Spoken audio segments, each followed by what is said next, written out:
Thank you for joining us for this, the third in this Origins Writers series, part of the Origins 2021 festival, supported by, among other people, the Beyond the Spectacle team here at the University of Kent. Thank you all for coming. Thanks very much to Stephen Graham-Jones for being with us today. I'm going to hand over to our conversant in just a second to introduce Stephen, but I wanted to say first that if you have any questions during the session, then please do feel free to put them in the Q&A rather than the chat. It gives me great pleasure to welcome the inimitable Theodore C. van Alst Jr., who is Professor and Chair of Indigenous Nations Studies and Interim Director of the School of Gender, Race and Nations at Portland State University, to introduce and talk with Stephen today. Theo's mosaic novel about sort of growing up in Chicago, Sacred Smokes, winner of the 2019 Tilly Olson Award for Creative Writing, is now in its second printing. And his next work, Sacred City, will be published in fall 2021, also by the University of New Mexico Press, who released his edited volume, The Faster, Redder Road, The Best Un-American Stories of Stephen Graham-Jones. Ted is a colleague of mine as creative editor on Transmotion, a journal of postmodern Indigenous studies as well. His fiction and photography have been published in the Massachusetts Review, the Raven Chronicles, Red Earth Review, the Journal of Working Class Studies, Southwest Review, the Rumpus, Electric Literature, and Yellow Medicine Review, among others. And we are delighted that he agreed to be our host for this event. So hopefully he'll turn on his, yeah, there we go. Turn on his video, and over to you, Ted. Thank you so much. Thanks so much, David. I really appreciate your generous introduction. I appreciate the opportunity to be here. I'm part of the Beyond the Spectacle, and as David said, a colleague of his in Transmotion, which we feel is a really important, always open access journal. It's now housed at Portland State University for our students that are there, or not housed, but it's carried. It's available via the library, via your library access, in case you wanted to use it. My introduction from David was super generous, and I have the pleasure of introducing somebody who really doesn't need an introduction, but I get to do it anyway.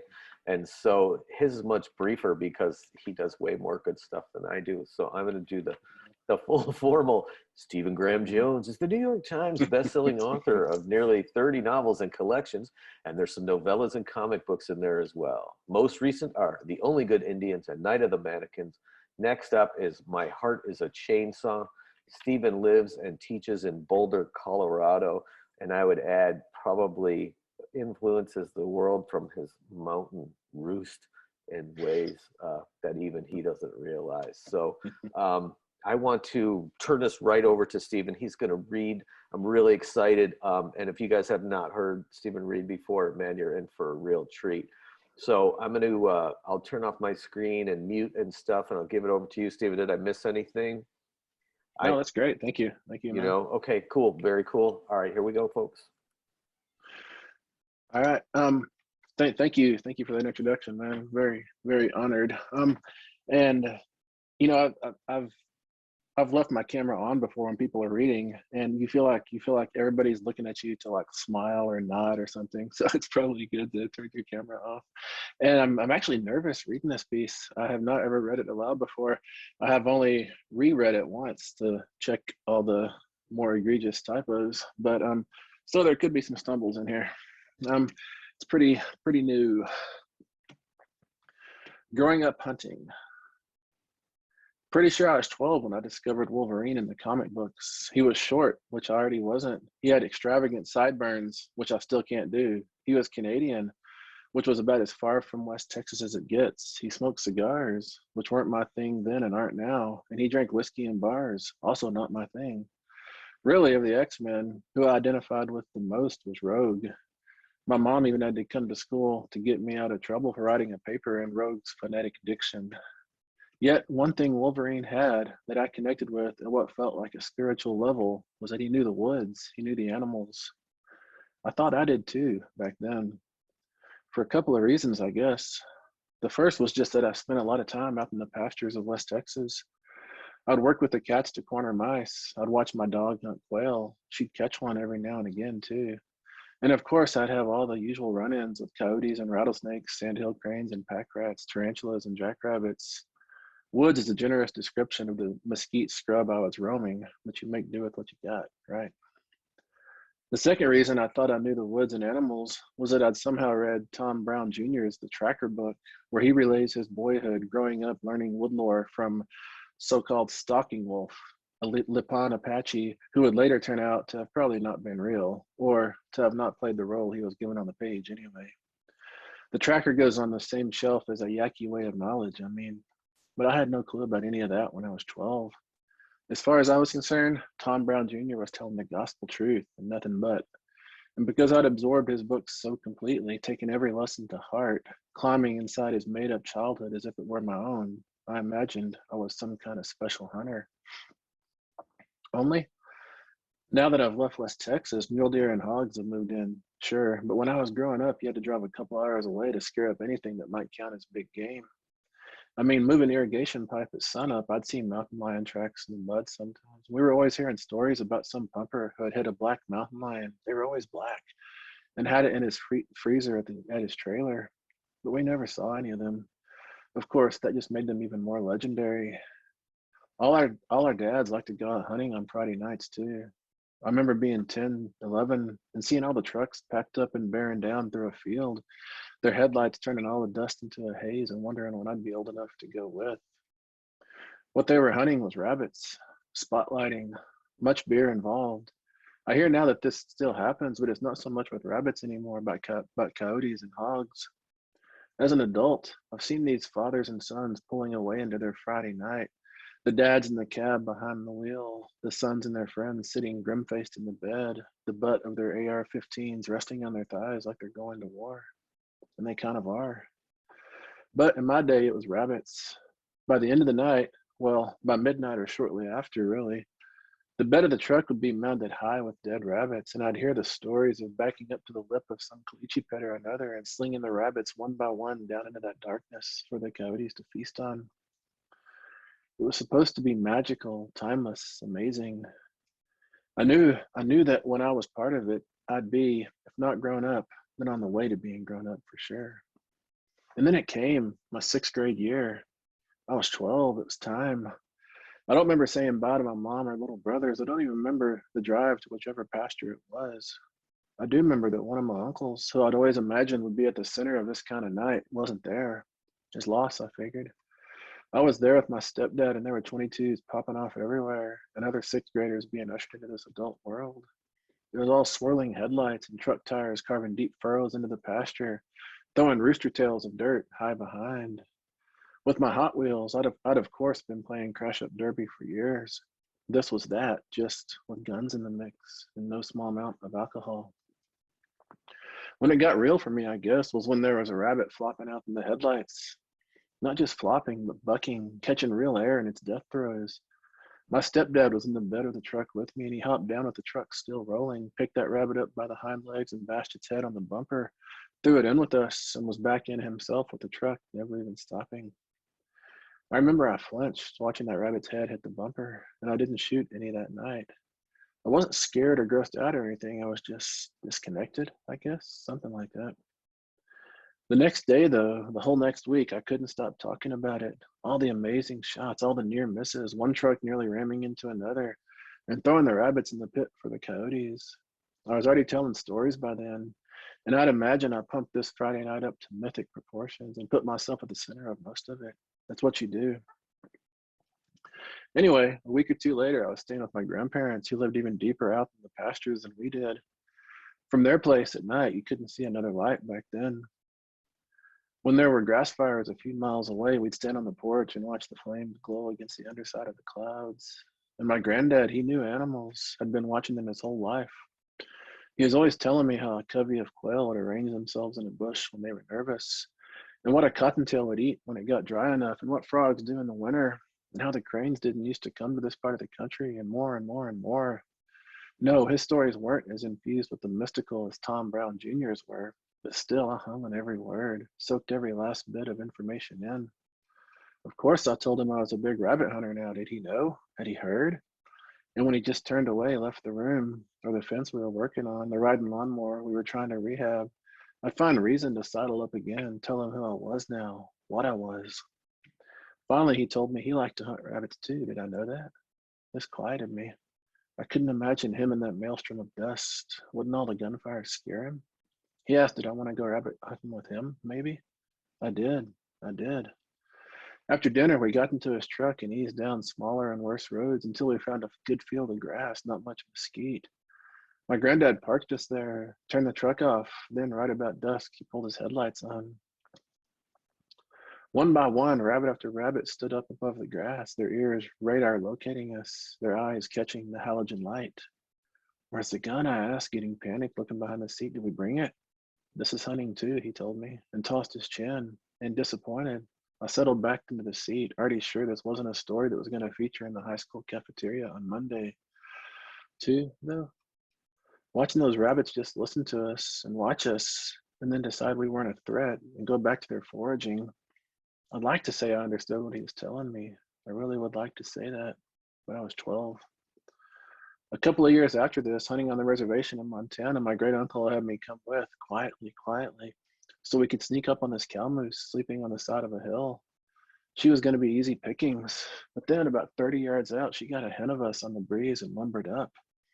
Not onto the 4 feet we were expecting either, judging by the hump on her back, but on 2. She was a grizzly, and her 2 cubs stood up from the grass with her on their childlike alert. Somehow she didn't spot us though, and I was the one with the rifle.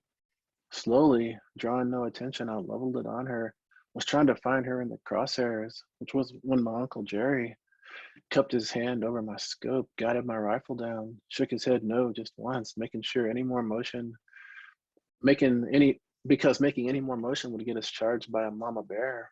But I did as he said. I did as my granddad had said. Some things they were telling me, I think, some things you just watch. Sometimes the best hunting is just to see the animal. I've been hunting my whole life since then. I've taken a lot of animals, but really, the hunts I remember best are the ones where I come home with no meat for the freezer, which is a luxury of the modern world for sure, or maybe an indicator of my income, my comfort. There was a time, and not too long ago at that, where coming home without any meat was the worst possible outcome. But this isn't that world anymore, at least not for me.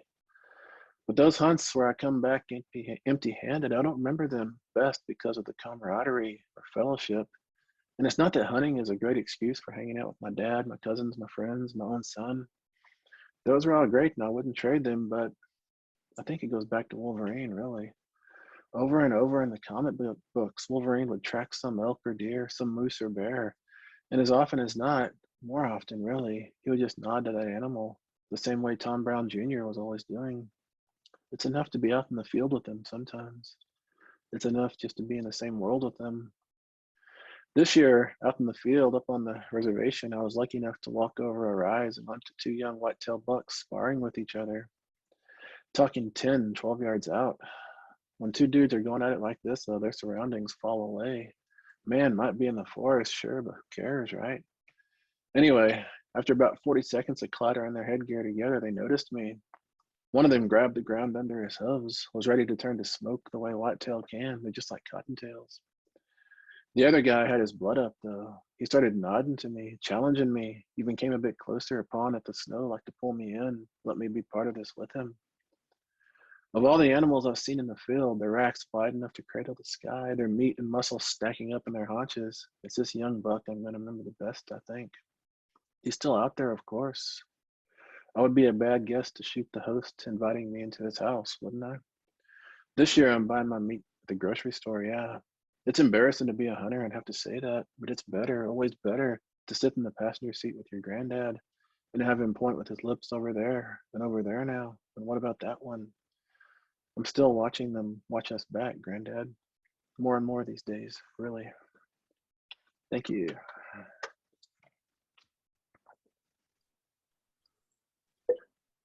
Wow, man. That was amazing. Thank you. Thank you. Yeah, wow. Wow. Okay. Just let that like kind of settle for a minute. I was torn because I just like to, if it was up to me, I'd just pretty much listen to stories all day. And Mm. so, but I'm like, I have to moderate, so I better write some stuff down, and I better have some questions or whatnot. So, just man, dude, Wolverine was my favorite. So is Wolverine and Nightcrawler for me. Yeah, It's like those are my two dudes. So I was yeah. thinking, like, I have questions, but like, Wolverine, I think, is just this amazing character and sort of role model sometimes, like it Hmm. or not. Um, and that influence is really deep, right? And so I think reading Wolverine too, and you're like, wait, is Hmm. he native, or does he have a native girlfriend, or what? What is Yeah, his yeah, deal? And yeah. so you instantly are drawn to that. But I was thinking was like when you're talking about Wolverine, one of the things is is the tracking part, right? Hmm. And so this I'm in tracking, I think, is the one part where you can learn from whoever you're tracking, right? So like the elk is telling you a story via its Hmm. tracks, right? So you're learning story at the same time, so it's amazing. So Hmm. maybe just like more about we'll start, because we started there with Wolverine, and take it from Hmm. there, if you want to share anything about that. Yeah, well, I mean, talking Wolverine, I think when he like really lodged in my heart, is in Secret Wars, that old 12 issue miniseries from '84, somewhere right around there. And the way it works, it's kind of like Justice League versus Legion of Doom, that kind of stuff. They're on all the heroes on this separate planet, and there's the good guys and the bad guys. Each have a fortress, and the bad guys have well, no, the good guys have taken some bad guys hostage, and they've got them down in this like in these cells in the bottom of their fortress, and then they have the bad luck to have their fortress kind of really hammered, and their fortress is collapsing. They have to get out, and up until this time, Wolverine and Captain America have been going at it, because Wolverine calls Captain America Boy Scout, and Captain America says, Wolverine, you shouldn't kill people. They don't really get along. But as that fortress is collapsing, Wolverine rushes down to free those bad guys from their cells, because he says no one should die like that. And who he finds down there is Captain America. They're both down there doing that, and I still get like chills when I think about that. That series Secret Wars was based. They wrote the series to sell action figures, but that doesn't mean it still can't have truth in it too, I think. But yeah, you're right. When you're tracking something, it is telling you a story, and I've tracked a lot of animals, and to tell you the truth, it's really, really rare that I actually am bouncing along following a elk track and then I see an elk up there. That's not usually how it works. I'm not that fast.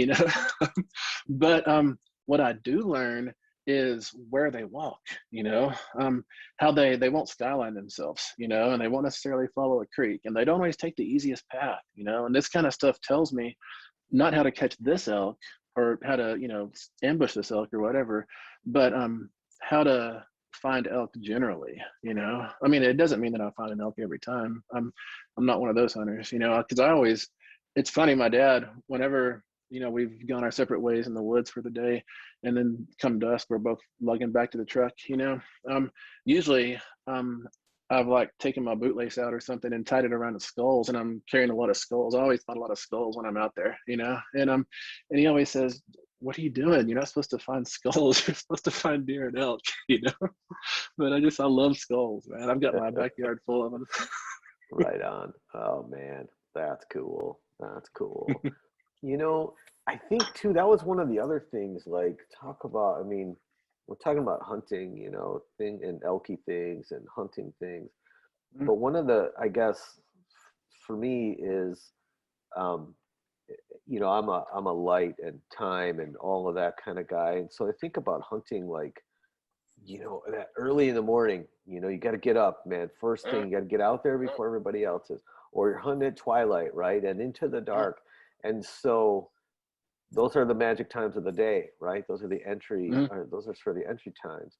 And so Mm. maybe what do you think is, is there a myth or a magic? You talk about sort of mystical Tom Brown Jr. Mm. and I Mm. and I think too, part of like adulthood, right?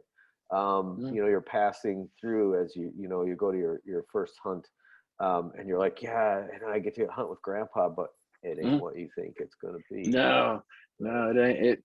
Yeah, my dad's shaking me up out of the bed at 3 o'clock, and and me thinking, does this time even really exist? Like I'm 14 years old. I need to sleep like 20 hours a day, probably. And and then more than that, at 4 o'clock when we get to the field, um, he'll kick me out of the truck and say, "All right, if you just go west, here, you can't really get lost as long as you come back. If you look at this mountain peak, then you should be able to find this road again, and I'll find you on that road or whatever." And there I am in this vast, vast darkness. And of course, I don't have a flashlight. I'm terrible about ever remembering to bring a flashlight. You don't want to give yourself away either. And so then you stumble out into the dark. You can't see where you're going. And what you're trying to do is find some place where you think, the animals are going to cross back to bed down, for the day. So you go deeper and deeper trying to do that. But the bad thing is, I always end up, I'm terribly spooky. I'm not supposed to be a fraidy cat, but I am, And I'm always like passing some copse of like those really old dark pines, that doesn't even get snow under them. They're so thick. And I always hear some breathing, or I hear a footfall or something like chuffs air out, and I'm freezing because I know it's a bear. I mean, usually by the time that I get out after elk and rifle season, it's the bear are supposed to be asleep, but that doesn't mean that I don't see big bloody plate-sized grizzly tracks in my tracks sometimes, because they're out. They like to go for the gut piles that people leave, and whatever else they can get, of course. And so then for me, I'm like, I don't even care if I get an elk today. I just don't want to get eaten by a grizzly bear. That's my main goal, Right. And we've never actually been spooked or scared or had an encounter with a grizzly bear. You see them sometimes, but you just go the other way, But nevertheless, I'm always terrified that one's going to tear into me and it's going to be all over. But so yeah, it's scary. And what's also scary for me is, I'll be like, my dad will get me up at 3. And we'll go to pick up one of my uncles or my cousins or something, and we'll get there about 3:20, 3:30. And if it's one of my uncles and they've been awake since like 1:30, because old dudes get up early, Right. And he'll give me like a plate of scrambled eggs with like 6 pounds of pepper on it or something, and then he'll also shove a coffee mug in my hand with this steaming coffee. And I don't drink coffee, and so that's always like, I'm so terrified that I'm going to forget and drink a drink of coffee, and then it's going to be over for me, because when I get like coffee grounds in my mouth, and I just might as well go away for the day. It's terrible. So I have the first terror of coffee, and then the second terror of grizzly bears. And if I'm lucky, I see an elk. But tell you the truth, usually I don't. Oh man. I know, as soon as you said, how they go for the gut piles, so my mind instantly goes, and also the soft parts on humans. So, it's like, Yeah. that all tracks. Oh yeah, that all man. tracks. Oh man. Hey, so speaking of, because then of course you think of like the Revenant and stuff, and you think of Leo getting down with that bear, but I got a question here on the Q&A. Yeah. So I'll go ahead and answer live. Are you considering, I love that, are you considering a film and or TV adaptation of The Only Good Indians? Yeah, for sure. I mean, it has been optioned. I'm not allowed to say where, and yeah, things are in, like, they're not in production, but they're in development anyways, Yeah. Right on. So do you think, like, thinking about putting that together, and it's so, I mean, like most of your writing, and there's so much image driven content that and interaction that takes place as a reader, how much of it, I mean, you're at a stature now, bro, where your stuff is the goods, and the likelihood of adaptation is out there. Does that influence your visuals at all when you're writing, or are you still just beholden to the story? I like to think that I'm just holding to the story. But used to writing, and I've talked to you about this before, I think I just assumed that all my characters are native, Right. and that was plenty for me. But now that my stuff is getting optioned more and more, I realize that I wonder if I need to leave signals so that they cast it right, and so I think that has changed things slightly, I'll usually try to drop just a half a line or something to say, yeah, this dude's native, or this woman is native, and because I want native actors to get work, and I want to see our faces on big screens and small screens, I want little kids to see us, actually, is what I want, That's key. You know, if you can grow Mm-hmm. up that way, and that's a regular thing in the world, man, that Mm-hmm. changes your It does, perspective. man. It does. Really I mean, I does. think it just shows you that there's a future, you know, that Right, people are still there, you know, and right. it helps so much, man. Yeah. Well, I think like everybody else gets to exist in the imaginary, and Mhm. native imaginary is relegated to mascots or whatever. Yeah. And so Yeah. everything is imagined, but not imagined futures, but just imagined Yeah. cartoon BS, Yeah. whatever. Yeah. Yeah, and that's not Yeah. right. So Yeah. yeah, Yeah. thinking about that, like yeah, everybody you just assume is native, but then Oh, you know, then you've got responsibility, right? A little bit of yeah. responsibility Well, sure yeah. that that there's no wiggle room to get it wrong, and I know. That's the trick, man. Yeah. Yeah. that's a lot. That's a Yeah. lot. It's different, man. Yeah. Right on. All right. Hey, I've got another question rolling in here, and I'm going to keep folks anonymous just so you know if you put in a question. I don't want to spotlight anybody. Mm. So that this one though they went with anonymous. So you've talked about how you write fast to get out of a dark tunnel. And I always thought you meant the tunnel was the story. Now I wonder if it's the emotions stirred up by the story. Well, I mean, I think of course it's both, but I guess I think of it as the story. Like the story is the struggle, you know. Um, it's the character wants to do this, but there's all this stuff in the way, and sometimes that stuff in the way comes from inside too. It's not just zombies, you know. But yeah, yeah. I mean, but that's the only fun. That's the only fun story to tell is the tunnel. I think if we tell stories about walking across meadows and it's just a good old time, then who's going to read that? You know, we want to read about people striving, overcoming, pushing back against that kind of stuff. You know, people trying to survive, whatever survival means in the context of that story. And so yeah, the tunnel for me, I guess, is the story, and the story in here is all the emotional content, of course. Mm-hmm. I like that. Mhm. In the Oh no, hey Ted, story. Oop, you froze for a bit, man. oh, sorry. Yeah. Yeah, thinking about the story and about trying to survive in the story, and I think that's why horror has such draw because Hmm. sometimes you have to survive against the most insane shit that you Yeah. can conjure up, right? Yeah. Yeah. And then doing that conflict, the way you draw out in your writing, all the range of emotion that it takes to survive Hmm. that conflict. Yeah. Um, Yeah. Yeah. I think that's why I like horror too, because I mean, whether we're probably not all going to face off against, you know, an elk monster or, you know, a chainsaw person or whatever, but we are going to face off against, you know, supervisors who are against us, you know, or whatever it is. And if we have models of people who are pushing back against that and surviving and overcoming, then maybe we can find the resolve and strength in ourselves to do that as well. I agree. I agree. Mhm. And you know, I like too that that within that just Mhm. this helping us sort of process the thing that you can have fun, right? And I Mhm. think Yeah. that maybe one of Yeah. the things about your stories is that man they're deadly serious, but they're seriously committed to having fun Yeah. and having a good Oh time. man, for sure.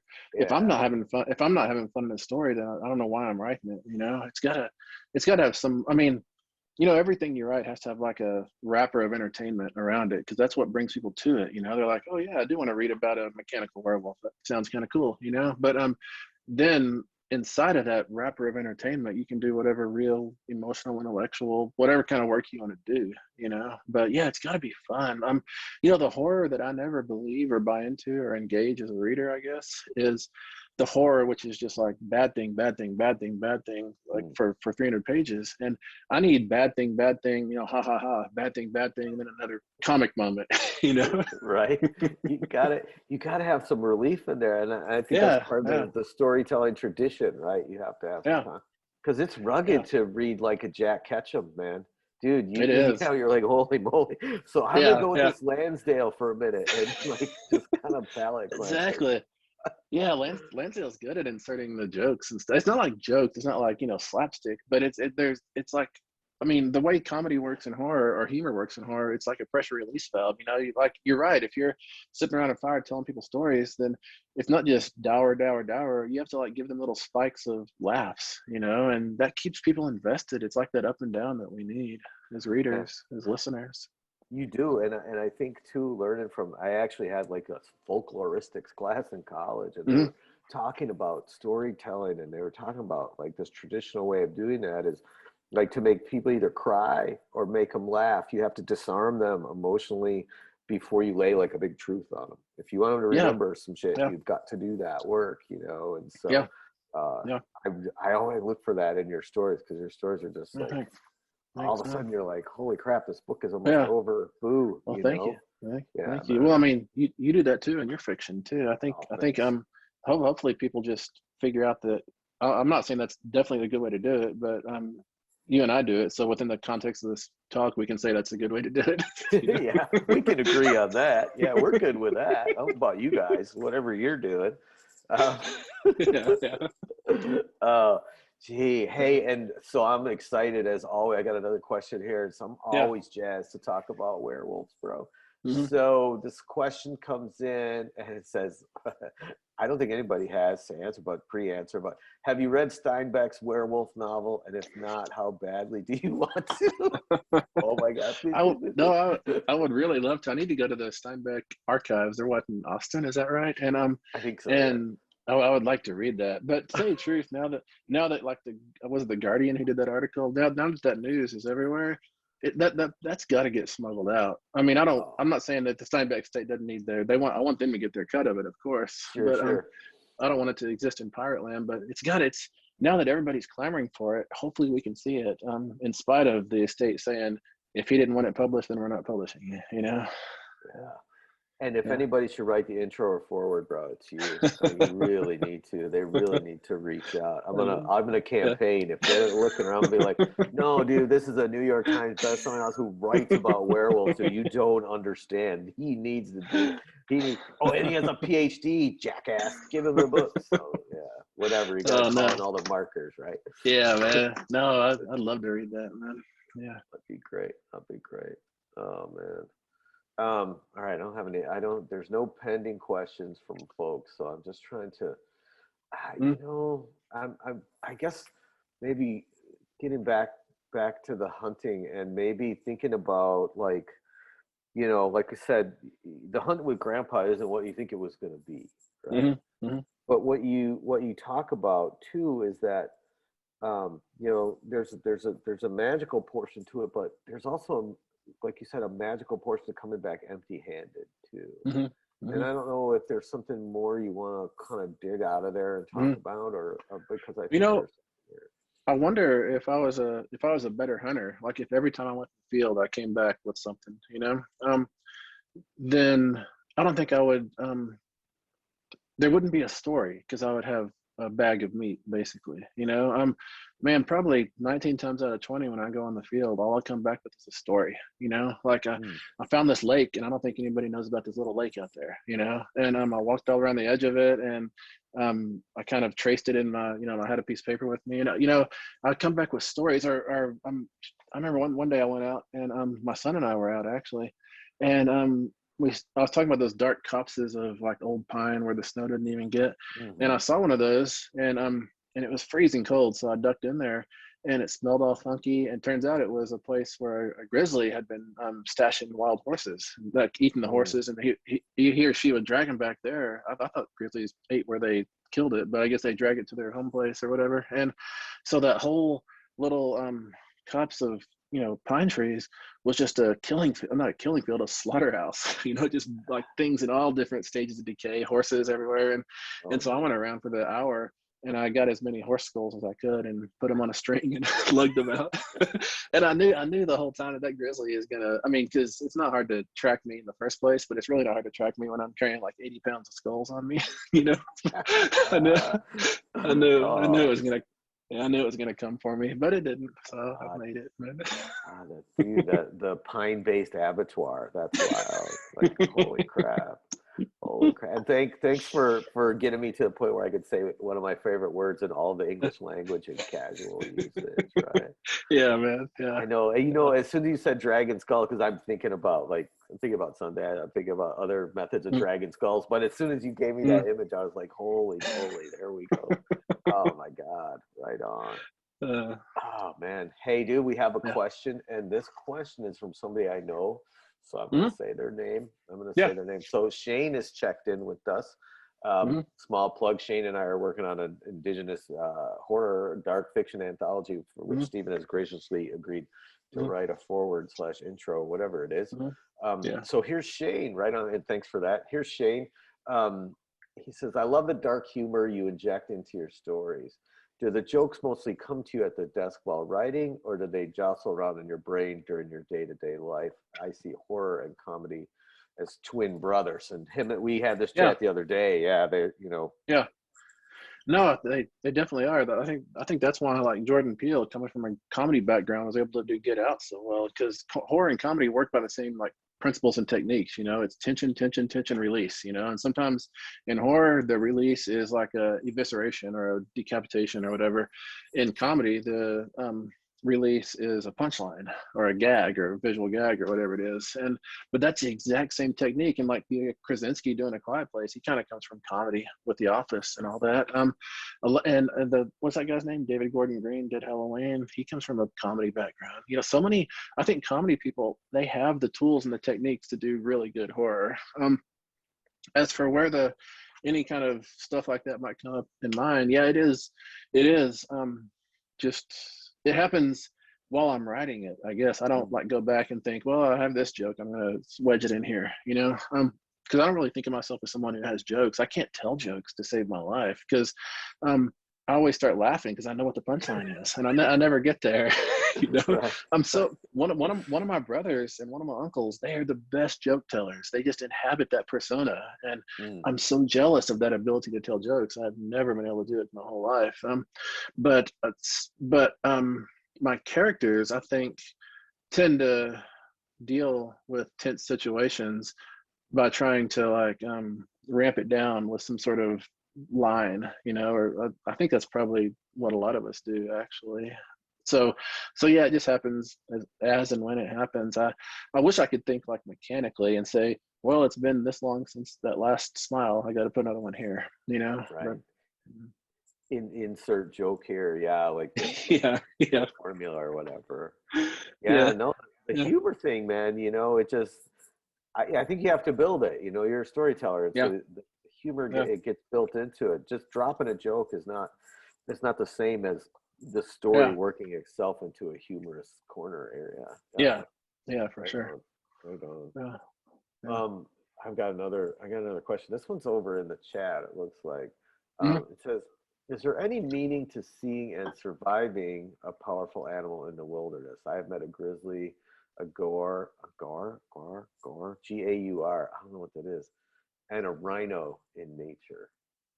So what is there? What is there? No, I think definitely there is, but a Gaur, I don't know what that is either. Up, man. Man. I know what a gaur is, like an alligator gaur. Those are pretty scary to see. Alligator gaurs are scary. Yeah, they are, man. This is the Indian buffalo. Really? For Indian buffalo, they got some color. Oh, wow. Yeah. I wonder, would I rather encounter a gaur or guar, like in a back alley? That band, We opened for them once in Chicago. Dude. Really? There's a lot going on there. Yeah. So here we go. A gaur is a wild red cow in Asia. All right. Oh, wow. But I guess number one, I can't say, because I've never. I mean, the closest I've come to having to survive some sort of wild animal in that situation is one night, like where I grew up, way up in the country. Like, when people always say, like, in town, people will tell their kids, "Oh, your dog went to live on a farm and it's having a happy life." What that means is they took their dog out to where I live and kicked it in the ditch, and this is in the 80s, and where I live, the Permian Basin was always up and down with booms, and during flush times, people would always go buy all these big fancy dogs, these show-off dogs, Rottweilers and German Shepherds and all this stuff, and then when times got lean, they take those dogs out of the country and they kick them out of the truck, and they're like, "Have a good life." And what that means is, the dogs where I grew up, there was always packs of dogs that would go feral, and those were they were big dogs, and they were mean dogs. You did not want to get around those dogs. And so one night, coming home about 2 a.m, my truck puttered out, like, I don't know, something was wrong with it. Maybe I was out of gas. I was always out of gas. And, I'm out in the country, so that it's just black, and and I had about 2.5 miles to get home. So I just pushed the truck further into the ditch and started walking, on the road, just right on the road because there wasn't nobody out there. And I'm hoofing it home. And then I hear something way out in the mesquite, and it's getting closer and closer. And then the dogs start bawling, and they're after me, And if they catch me, it's all over. And so I'm just running as fast as I can on that asphalt. And finally, I see a structure up there on the left, and I dive for it. And it was a house nobody was living in. That that's what happened in the down times of the boom too. People just leave their house, and in front of the house there had been a brick planter for flowers, I guess, and I hit that with my right boot, and I just vaulted up onto the roof and got there just right ahead of the dogs. They were just right on my heels, and I had to sleep on that roof that night with them dogs pacing around the house waiting for me to come off. And so they didn't. I mean, I don't know if that's really a survival story. I think they would have tore me to pieces had they got hold of me, and I'd be eaten. I'd have been eaten. But that's not like Leo getting chewed by a bear in The Revenant, of course. No. Well, but which is worse, really? I mean, I always I always freak out, like, just the way they use dogs, even seeing like police dogs and stuff, like, because dogs, man, I think there's a proximity to humanity. Like, dogs know how to hurt you. Dogs gonna know how to hurt you, right? And so, so dogs that have gone wild, that have been like, okay, all right, so I was your best friend. Now you totally rejected me, and I'm like, man, pass. Yeah, for sure. Yeah, I guess also growing up, when you grow up in a place thick with rattlesnakes, you've always got rattlesnakes pulling at your pants leg. I never had a rattlesnake actually get its fangs into my leg. I had them pull my pants legs a lot, but that never felt like survival. It just felt like good luck. I did get venom in my hand once. I got venom in my hand once, and it made my whole arm like swell up. All the joints swelled up. It was like a big old puffy thing, and but I didn't want my mom to know because I would have to go to the doctor, and so it was like summer, and so I put a jacket on and wore that jacket for like 10 days, and it was shit, and I was like sweating the whole time. It was terrible. Oh my god. Oh man. The thing, to not have to go to the doctor. I'm not ruining my summer vacation. If it falls off, it falls off, whatever. Yeah. Oh man.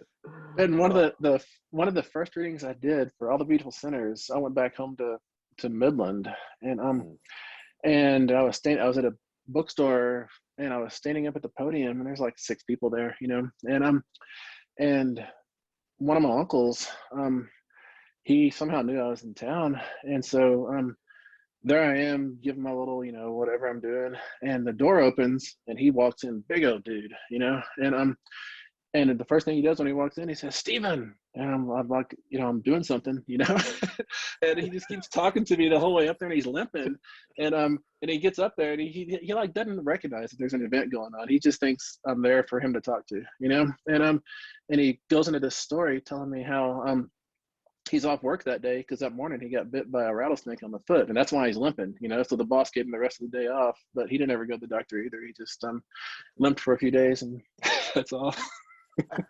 Oh man, walk it off. Holy crap. Oh man, I know. I hitchhiked across Texas once. Took me like a week. It was like 999 miles from Beaumont to Del Rio, right? And the only thing that anybody ever asked me was when I got out that way in West Texas, like Del Rio, they're like, "You got boots on? All right, you're all right." They were just I was like, "Wait, what are you talking about?" I'm from Chicago. They're like, "Dude, it's just rattlesnakes. It's you and a rattlesnakes, and if you're walking on the road, oh man. No, they're especially in the morning. In the morning, the rattlesnakes come out to lay on that hot asphalt to get their blood up. Nice. All right, speaking of animals and respect, I got a couple of questions here. I'm going to combine them, one from one of our sort of co-hosts and sponsors, and I'm going to keep people, even though I know these folks, I'm keeping them anonymous. So the one question is, how do you see the ethics of hunting, and has your thinking on this changed at all over the course of your life? I'm thinking about this question in relation to how it's framed in the Only Good Indians. And so if we kind of collapse that, sticking with the Only Good Indians, there's a lot about the relationship with the hunted elk and a sense that hunted animals need to be respected. So, Yeah. how about the ethics and the respect in hunting? No, definitely. I think we do have an ethical obligation to the animals we hunt, and to tell you the truth, I always feel a little bit compromised because I use a rifle, and that rifle, I mean, it's as good. It's better than I am. I mean, if I were better, I could probably shoot 400 yards, but I'm not that good. But I always feel like, am I a hunter or am I a sniper? And because I think it's fair. I think hunting is fair when the animal knows it's being hunted. When the animal is just like out having a little snack 400 yards away, and somebody puts it in its scope and pops it, then I mean, that's a successful hunt, yes. And I don't want to like talk bad about people who do that, but I feel bad about it. I say I feel bad about it. I've never done that. I can't reach 400 yards. Nothing hit anything I want to hit. But and let me tell you, all the animals I hunt, they know that I'm there. There's no doubt that they know that I'm there. Nice. But yes, my feelings on all that has changed as well. And it's funny because the older I get, the less I want to shoot animals. I don't know what that's about. When I was like 13, 12 years old, every day after school and every weekend, my friends and I were in the field with guns, shooting everything we could shoot. It's like that old Far Side cartoon where a caveman sees a bird and doesn't know what it is, so he shoots it with an arrow, and he's like, "Oh, that's what it looks like." But to look at it, he had to kill it. And I feel like growing up where I grew up and how I grew up, that's kind of how it was. If you wanted to see a porcupine, you had to pop a porcupine and go look at it, because the porcupine's not going to let you get close. I remember one time, and I still feel bad about this. I was out hunting dove, and it was a weird hunt because I didn't get any. I mean, it wasn't weird because I didn't get any dove. I often didn't get dove. I'm not really a bird hunter, and I don't really like. I love eating birds, but there's so much trouble to clean. I don't know. Anyways, what happened was the first thing that happened was I was walking through some tall grass and had my shotgun down, and I had to jump back. Like I jumped back before I realized why I was jumping back, and it was because there was rattlesnakes. I'd stepped into some rattlesnakes, and I just popped without thinking. But what I popped was two rattlesnakes who were mating, and they were the rare kind of rattlesnakes. Like there's what we call them sand rattlers. I'm not sure what they were, but they have pink bellies, and that's really, you don't see those at all. And I felt so bad that I shot them. Or I shot one of them, and then I had to shoot the other one because they were stuck together. Well, I say had to. I don't know. Maybe they would have got free. I don't know. But then I told myself I can like close the ethical circle if I eat them. So I skinned them, dressed them, cut the heads off, cut the tails off, and took them back. And I was living in a trailer in a junkyard with my friends at the time. I was 17 years old, and we had a big cast iron pan, and I put butter in it and put those snakes in there one at a time. And this has been like 6 hours, 8 hours. And that snake with no head, no guts, no skin was rising up out of the pan, striking at me, with its blunt, no head. They have those crazy instincts. And that was the first crazy thing that happened on that hunt. And the second crazy thing was there's this bird that was kind of pestering me. I don't know why it's pestering me. And it wasn't quite dive bombing me, but it didn't like me, and it wasn't a dove. And I shot it, and I've always feel so terrible about shooting this bird because it was a little falcon of a kind that it was like a really compact falcon of a kind I've never seen again. I mean, I don't like know birds intimately, but their names or their calls and all that kind of stuff, but I know what kind of birds are around, and this was not a kind that I'd ever seen. This was some traveler coming through, and I've always felt like that's a time when I messed up pretty good. Another time right around that same time when I messed up, and I wrote about this in a story called Bestiary, I think. It used to be on Book Riot. I don't know where it is now, but I was driving my truck late at night, and I hit an owl. Owls like to come out to hunt in the sprinklers, kind of. And I hit an owl, and also in the same day I killed a rattlesnake. And so I went out in the field, and I was getting paid for this. It's kind of, I mean, I was working by the hour, and they wouldn't have paid for this if they'd known what I was doing. But I went out in this pasture and dug a big hole and put that owl and the snake together. and then found half a 55-gallon drum and put it down over them, like to protect them, like doing like I was trying to do, it's stupid, but I was trying to do something to make up to them that they had to die, you know. And but the way I grew up, there's animals everywhere and you're always shooting them. But now that I'm nearly 50 years old, I'm not, I mean, of course I don't want to just go blast everything anymore. I haven't been that way for a long time, but even animals that are in my scope, sometimes I'm like, you go away, you know, I'm not out here for you, you know. And it's not about trophies.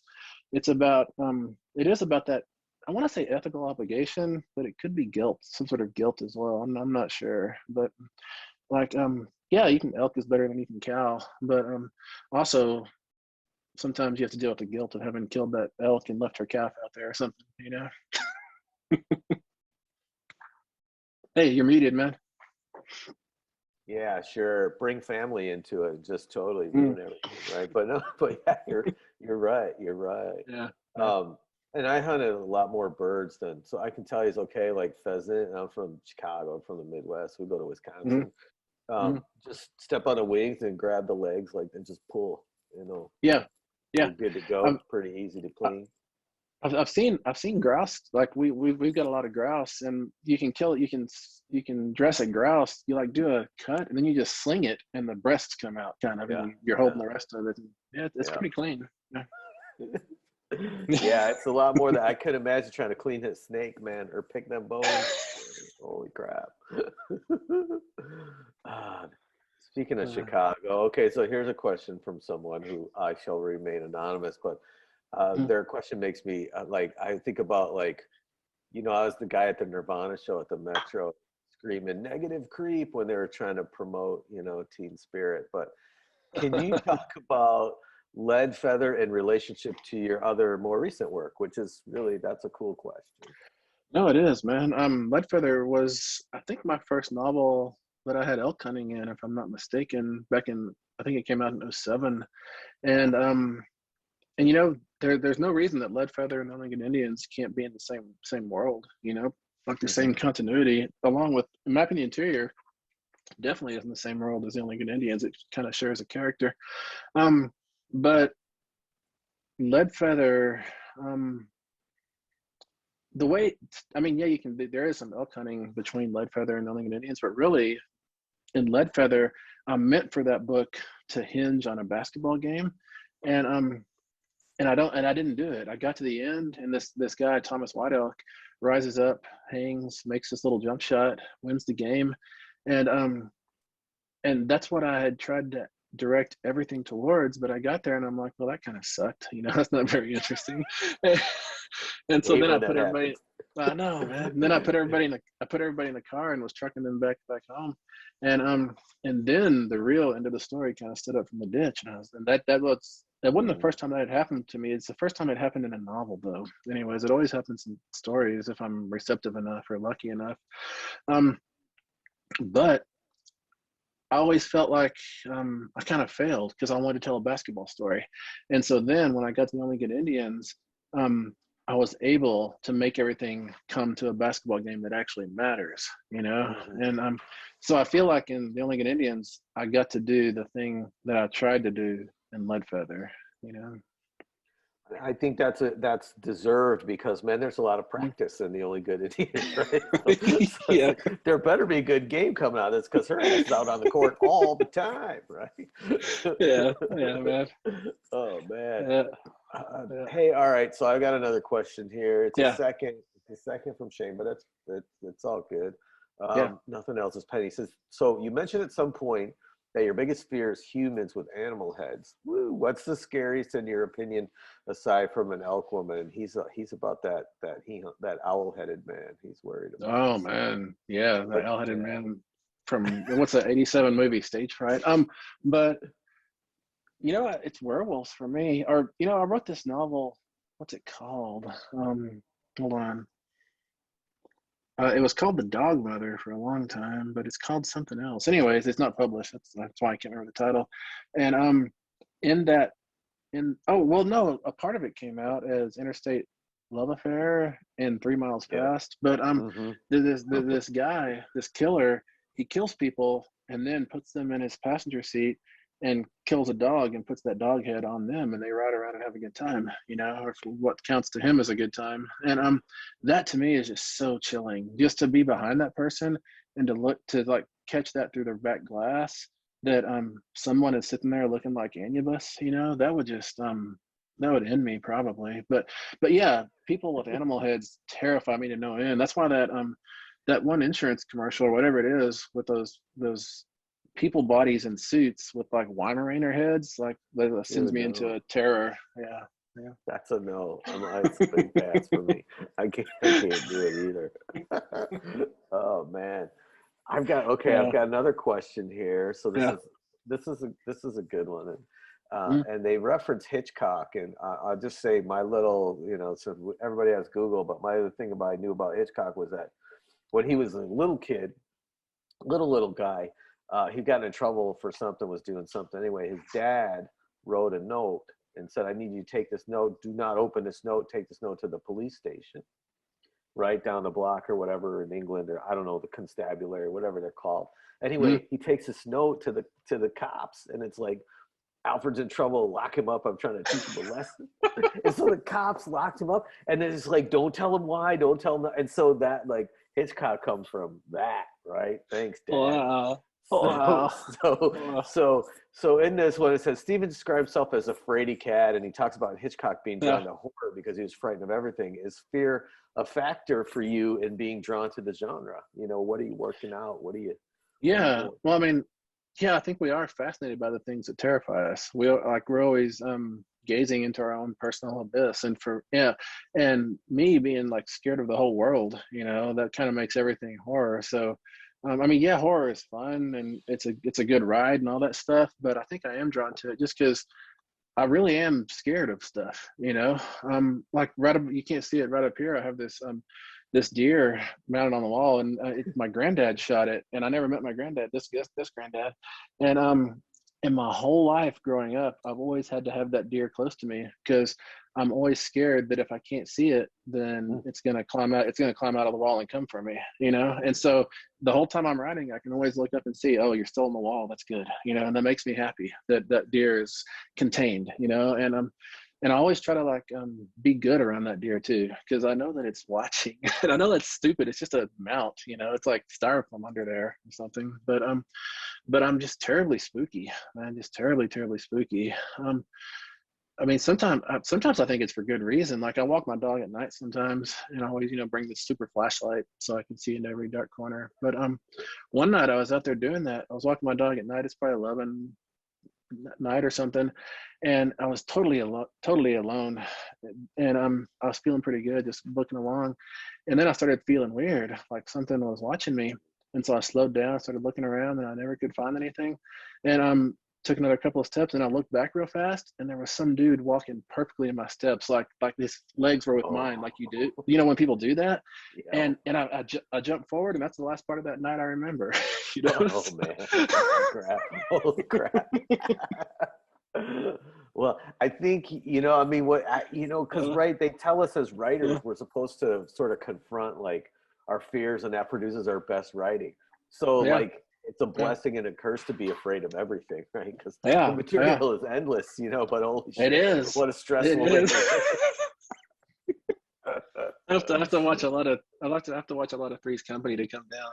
Yeah, right. You need that palate cleanser, man. I remember seeing The Exorcist in the theater when I was a little kid. Yeah. I saw The Exorcist and had the screen was green. It had the big X, you know, so that was like the real deal Exorcist. But I remember every night coming home for like 6 months, man, like jumping from the doorway all the way to the bed because if my feet were visible under the bed line, as long as it was outside the doorway, then I was safe. And so I must have like super springy calves, right? From The Exorcist. Holy man. Oh man. Yeah. But before my wife and I saw Paranormal Activity somehow a few weeks early, and when it came to the theaters, I took my wife to see it. But before we walked in the theater, I stopped her and we had a very serious discussion. I told her, because she loves to play pranks on me. She knows I'm spooky, you know? And I told her, no matter what happens, you cannot after tonight, stand by the bed and watch me sleep, because I will totally freak out. You'll have to lock me up somewhere. Not cool at all. Yeah, right. Oh, all right. Hey, I've got a question. I got a quick question, and then I think we're going to be closed. So the question is, this is a good question too, because I remember talking titles for this book and stuff, and I remember one proposed one in particular. So the question is, could you say a bit about the ceremonies in the books, like the lodge, like Sweat Lodge, and Ipi, and The Only Good Indians, and how does that fit with fear, or does it? I don't know how it fits with fear, but yeah, like I wanted to be sure that this Sweat Lodge was not done. I wanted to be sure it was done like sweats I've been to, actually. I didn't want it to be the same way it was 200 years ago, because really, I mean, ceremony is valuable for sure, but I think ceremony has to adapt with the times. If you insist on doing it the same way that it was done 200 years ago, then I think ceremony loses its connection to the world. The world is changing, and I think ceremony needs to change along with it. It needs to adapt to. I mean, there's nothing wrong with adhering to and revering the old ways, of course, but it's okay to play the drums through a speaker. That doesn't break the world, and it's okay. I think it's okay to let a woman into the sweat too. I don't think the world's gonna fall apart because of that. So yeah, that like somebody in there, is it Gabe or Cass? I don't know.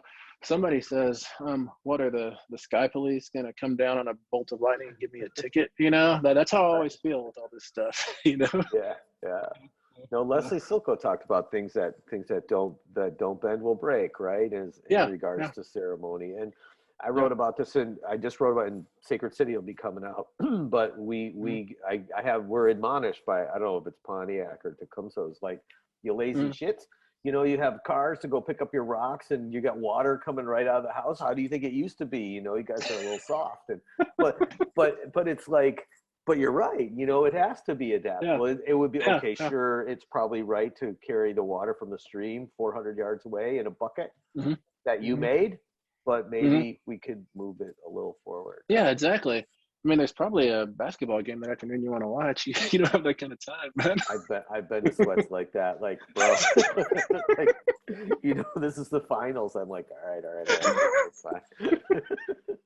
Oh, jeez. All right.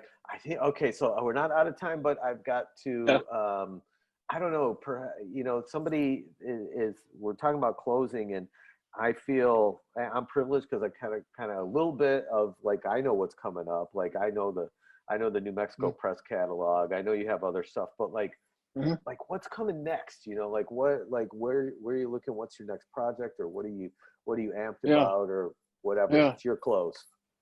Thanks, man. The next for me is My Heart is a Chainsaw is out August, and my whole heart is in that book. My whole heart is in all the books. I mean, I'm not saying that I ever like do it halfway, or I try not to do it halfway anyways. But Memorial Ride, the graphic novel, comes out in October, and you were kind enough to provide a blurb for that. Thank you. And and I should say, tell everybody that there's a Theo in here too. I stole your name for it. Let me think. I have stories coming out. I don't know quite the schedule for them, but I've got a story coming out from Lightspeed. Just a few, I've always got stories. I'll never run away from stories. I think I don't have as much time to do them anymore, but stories are always where my heart is. I love getting in and getting out. That's my favorite thing. What else? And I've got a haunted house novel coming out. I've got a road killer novel coming out. I'm actually, after lunch today, we get off this, I'm going to eat a sandwich, and then I'm going to come back here and start carving on a second draft or revision of a slasher novel I wrote earlier this year. And just slashers for me mostly, and a haunted house. I'm thinking, the haunted house, man, I'm looking forward to, because I'm thinking of, like, I don't know, 200 some odd of your stories I've read. I'm like, is there a haunted house? And I was like, thinking about Welcome to the Reptile House, which is one of my favorite stories, which isn't a haunted house per se, but man, I just love, and that story is hilarious. That's just really Thanks, funny, man. Yeah, for sure. That story. Go ahead. No, go ahead. Oh, that story comes from one of my friends.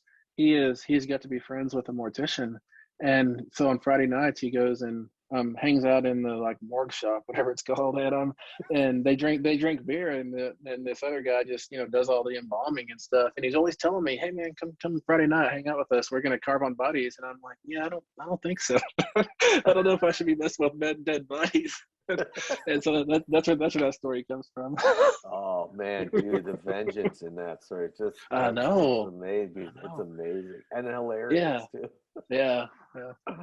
Uh, yeah, welcome to the Reptile House, y'all. There's a couple versions out there. There's one, I think. Did you do one for the New Black? You got one in. New Black is that's Father, Son, Holy Rabbit in New Black. That one's in there. Yeah, because I know you. I think you had two versions of. Yeah, there are. Yeah, there's one that it showed up in Strange Eons first, and okay. It seems like it ran somewhere else too, and I can't remember where now. Yeah.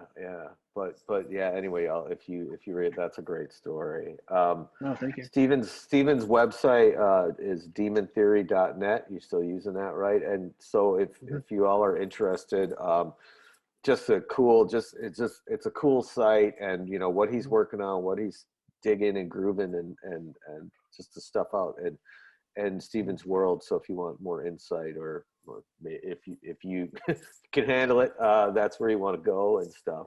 And I'm just thinking, like, My Heart is a Chainsaw. I've read a couple good books this year, and I read Jeremy Robert Johnson's The Loop, and then reading My Heart is a Chainsaw. They have some younger women protagonists, and for you guys to do them in just really good and thoughtful ways, and I know there's a lot of sort of admonition about, like, what do you write, or write what you know, or whatever. And so I think what you did with Jade, my other name in there, that's really amazing though, dude. So how, maybe we'll just close on that. I know we're running out of time, but how hard is it? And I know how hard it is to sort of inhabit a character, to write them, and get it right. But I couldn't imagine, like, the way that you kind of get it when you're writing Jade, who's what, she's 17. How? Well, I guess the first way, my daughter is about to turn 19, but she was definitely 17 when I was doing this, so I just had to watch her and look at the way she looks at the world, but also a lot of time. Like, I wrote My Heart is a Chainsaw the first time in 2013, and so by now I know Jade pretty well, I feel like. I wonder if I could have got her on the page in the same way had I tried to do it in 3 months. I don't know, but also I had a lot of women readers help me with Jade and tell me, well, if you weren't an idiot here, this would be a good scene, and that really helps me a lot. Yeah. Much appreciated, right? Yeah. If I'm being an idiot, let me know. Thank you. Yeah. Right on. Yeah, like Jade does a lot of hair dye stuff, and I was just like, I thought it was just like a switch you could turn, like just put some green in, put some blue in. But I had people explain to me that no, that things are gonna go bad, and her hair is gonna fall out, all kinds of stuff. Yeah. Because didn't you even have a shoe polish moment in there with that? Yeah, I did. Yeah. Right. And I kept thinking of Mogi's brother Rudy in Skins, and he has that whole shoe polish in the beginning, right, when he's I forgot, man, he shoe polishes down. Because I can just smell it, because I just remember being in the service, and and even doing the old man's his cowboy boots, like polishing them. That smell, like, just floods back. Yeah, it's harsh. Yeah, man. That book, if y'all haven't read it, My Heart is a Chainsaw, it comes out August 31st. Is that right? Yeah, it does. Yeah, right after Candyman. What a great way to head into the fall.